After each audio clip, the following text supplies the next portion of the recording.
Hello friends, welcome back to my channel. आज एक और वीडियो आपके साथ में शेयर करने के लिए आई हूँ। जो लोग फर्स्ट टाइम मेरी वीडियो को देख रहे हैं, मैं आपको बता देना चाहती हूँ, छोटे छोटे स्टोरीज़, पैराग्राफ, ऐसे मैं आपके साथ शेयर करती रहती हूँ, जिनसे हम बहुत सारे न्यू वर्ड सीखते हैं, अपनी वोकैबुलरी को इम्प्रूव करते हैं।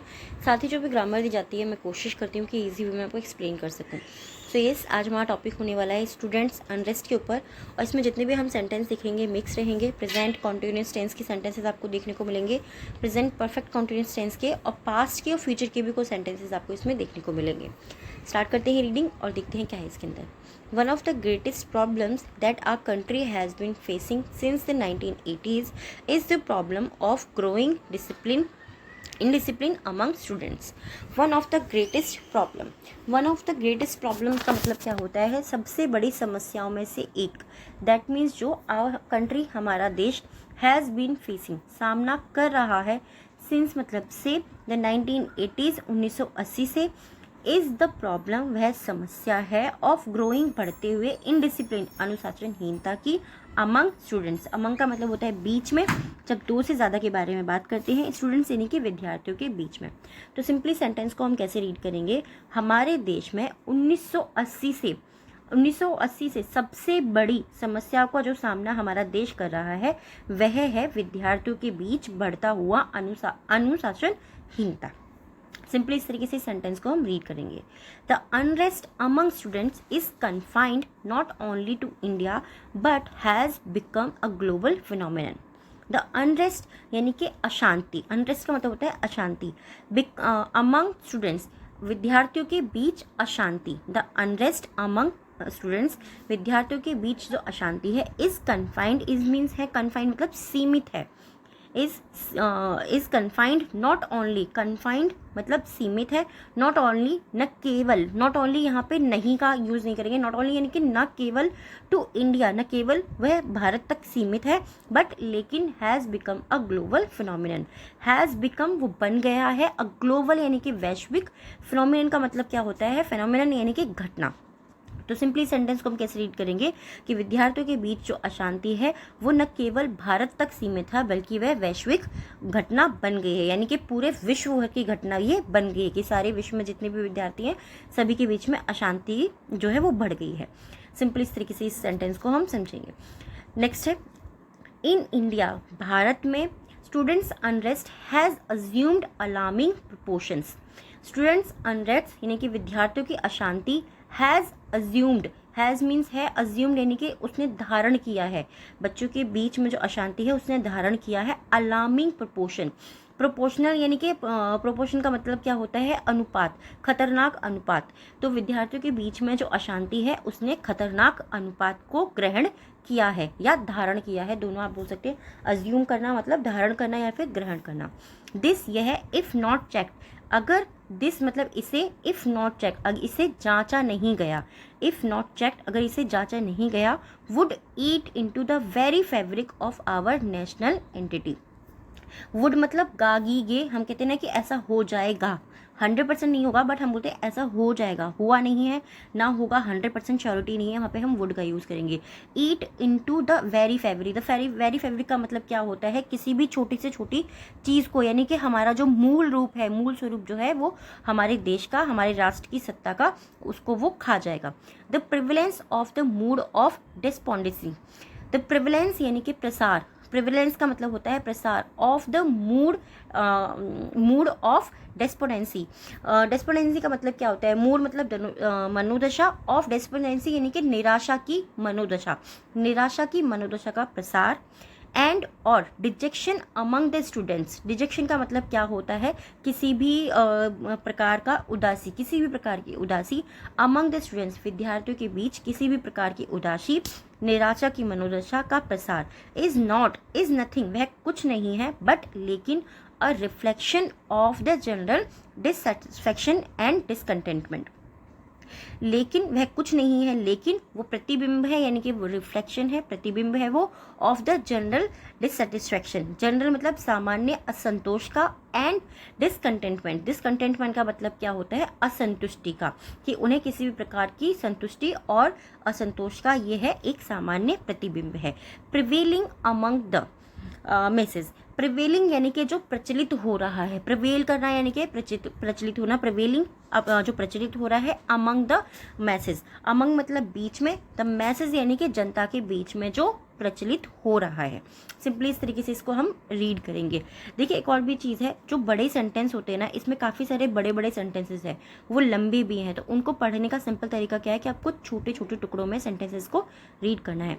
Y our students are resorting to act of violence and rowdyism needs a serious study.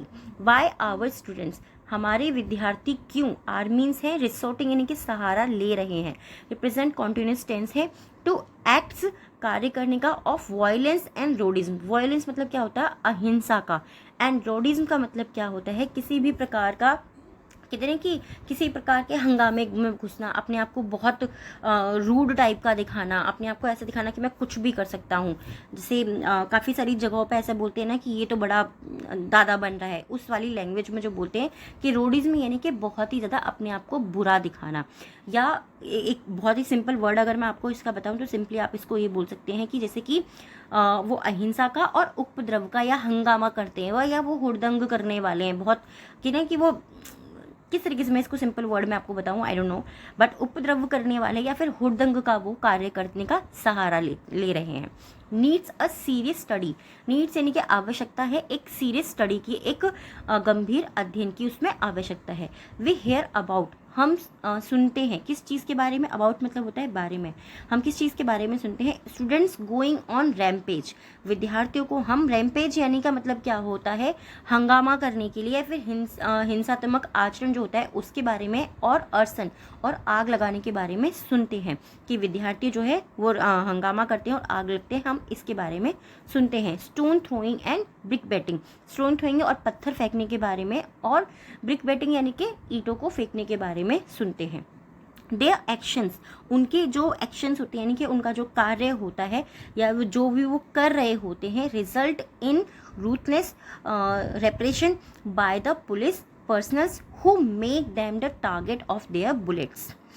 There actions, जो उनका एक्शन का जो रिजल्ट होता है, जो उनके कार्यों का परिणाम होता है, इन रूटनेस वो क्रूर और बेदर्द होता है, repression by the police personnels, repression का मतलब क्या होता है, रिप्रेशन का मतलब होता है वो बहुत ही नियंत्रित करने के लिए, बाय द पुलिस पर्सनल्स, जो पुलिस के जो कर्मी होते हैं, पर्सनल का मतलब क्या होता है, पर्सनल का मतलब होता है पुलिस कर्मी, जो पुलिस में कार्य करने वाले जो लोग होते हैं, हु मेक देम, जो उन्हें बनाते हैं, द टारगेट, जो उन्हें निशाना बनाते हैं, who make them the targets, वह उन्हें निशाना बनाते हैं, of their bullets, of their bullets यानी कि उनकी गोलियों का, जो उनकी गोलियां उनकी बंदूक में से निकलती है, वो उसकी गोलियों का, वो उनको नियंत्रित करने के लिए, रिप्रेशन करने के लिए वो उनको उनकी गोलियों का निशाना बनाते हैं। एंड और टेक्स एंड स्टिक्स, और अपनी लाठियों का, जो भी लाठी या डंडा जो भी वो यूज़ करते हैं उसका वो उन्हें निशाना बनाते हैं।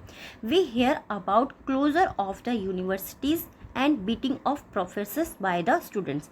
वे हेयर अबाउट, हम सुनते हैं, हेयर अबाउट मीन्स बारे में, क्लोजर यानी कि हम बंद होने के बारे में सुनते हैं, ऑफ द यूनिवर्सिटीज़ हम विश्वविद्यालयों को बंद होने के बारे में सुनते हैं, एंड और बीटिंग ऑफ प्रोफेसर्स की पिटाई के बारे में सुनते हैं, बाय स्टूडेंट्स विद्यार्थियों के द्वारा प्रोफेसर्स की पिटाई करी गई और विद्यालयों को बंद किया गया, हम इसके बारे में सुनते हैं। सिंपली इस तरीके से सेंटेंस को हम रीड करेंगे।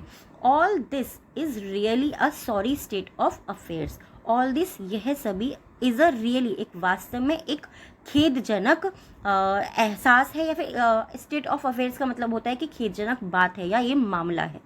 एंड और behind this orgy of violence let loose by the students, and और बिहाइंड दिस अर्जी, इस सब तांडव के पीछे, बिहाइंड का मतलब होता है पीछे, इस सब तांडव के पीछे, ऑफ वायलेंस इस सब हिंसा के तांडव के पीछे, let loose by the students, जो विद्यार्थियों के विद्यार्थियों द्वारा खोया गया है, लूज मतलब खोना, जो विद्यार्थियों ने खोया है जो अहिंसा का तांडव के पीछे, is a plethora of grievance and demand on the students. Is वह है, प्लेथोरा का मतलब होता है बहुत सारी या बहुतायत, ऑफ ग्रीवेंस यानी कि शिकायतों का बहुत ज़्यादा शिकायतें हैं, एंड डिमांड्स और बहुत ज़्यादा मांग होती हैं, ऑफ द स्टूडेंट्स और वो विद्यार्थियों की बहुत ज़्यादा मांगे होती हैं। तो आई होप ये जो टॉपिक है आपको पसंद आया होगा। थोड़े से इसके अंदर डिफ़िकल्ट वर्ड्स हैं, इम्पॉर्टेंट है, अगर आप पढ़ोगे तो सिंपली आपको समझ में आएंगे। इसके अंदर सेंटेंसेस भी काफ़ी बड़े बड़े थे, तो सिंपली हमने किया क्या, जो तरीका मैंने यूज़ करा सेम उसी तरीके से आपको सिंपली उनको छोटे छोटे टुकड़ों में पढ़ना है, फिर बाद में उसको जोड़ देना है। आपको 100% ये पढ़ने में आएगा ही आएगा। और ये वीडियो कैसा लगा है, टॉपिक कैसा लगा है, प्लीज़ मुझे कॉमेंट में ज़रूर बताइएगा। आज के 3 वर्ड्स हैं जिनसे आपको सेंटेंस बनाना है, कॉमेंट बॉक्स के अंदर लिखना है। फर्स्ट है अनरेस्ट, यानी कि अशांति। सेकंड है डिसकंटेंटमेंट। डिसकंटेंटमेंट का मतलब क्या होता है, असंतोष, यानी कि किसी भी प्रकार की खुशी नहीं होना, किसी भी चीज़ से खुश नहीं हो रहा, मेरे पास आज ये है तो मुझे कल वो चाहिए। और थर्ड है रूथनेस, यानी कि रूथनेस का मतलब होता है बेदर्दी, जिसको किसी भी प्रकार का दर्द नहीं होता या फीलिंग नहीं होती, सिंपली इस तरीके से आप इसको बोल सकते हैं। आज के 3 वर्ड हैं डिक्टेशन के। फर्स्ट है फिनोमिनन, सेकेंड वर्ड है प्रिवेलिंग एंड थर्ड वर्ड है रिप्रेशन। फिनोमिनन, सेकेंड वर्ड है prevailing and repression. I hope ये वीडियो आपको पसंद आया होगा। कैसा लगा है प्लीज़ मुझे कमेंट में ज़रूर बताइएगा। Thanks for watching.